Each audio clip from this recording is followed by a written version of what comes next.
Hi, and welcome to my demo of the logic program from Lab 3, the embedded processor. So for setup, I have the ground from the embedded processor connected to the bottom and top negative rails, as well as the anode of the LED.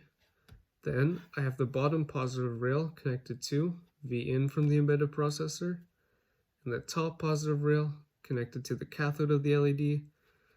This will act as an input rail. So to test this program, we're going to test the gates individually, starting with the AND gate that outputs from the pin B0. This AND gate has 3 inputs from pin D7,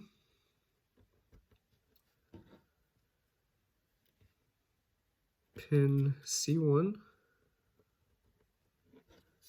and pin C0.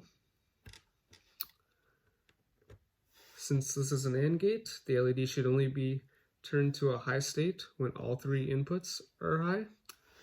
So we will test this. First, we see when all inputs are low, the LED is low. Then we will test when only one of the inputs is in a high state.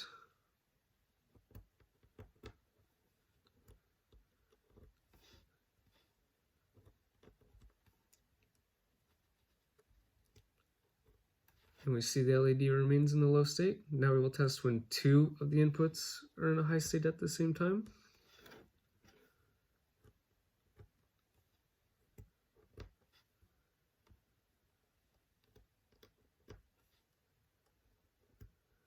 And we see the LED remains in the low state. And finally, we will test when all 3 inputs are in a high state, which should yield the LED being turned to a high state. And in fact it does, so the AND gate is working correctly.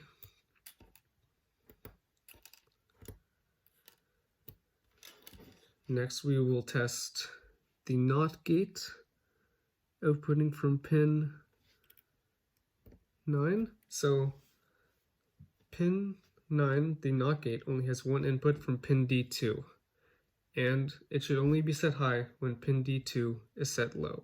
So when we first plug this in, pin D2 is already set low, so we should see the LED turn high.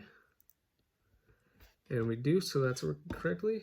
But then when pin D2 is set high, the NOT gate should send out a low signal setting the LED low.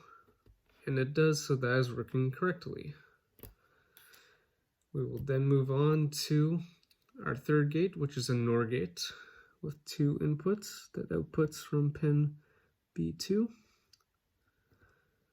And the inputs are from pin D5 and from pin D3.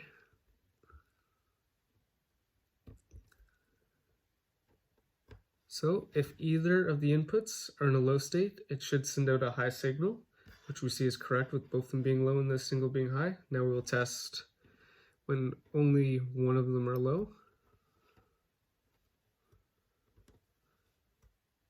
And we see the signal remains to be high, so it's working correctly. And now we will set both high, and the LED should be set to a low state. And that is correct. So the NOR gate is working properly. And finally, we will test our final gate, which is an XOR gate outputting from pin B3.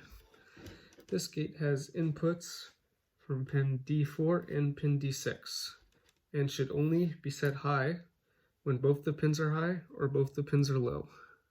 So we're going to start off by setting both of them low.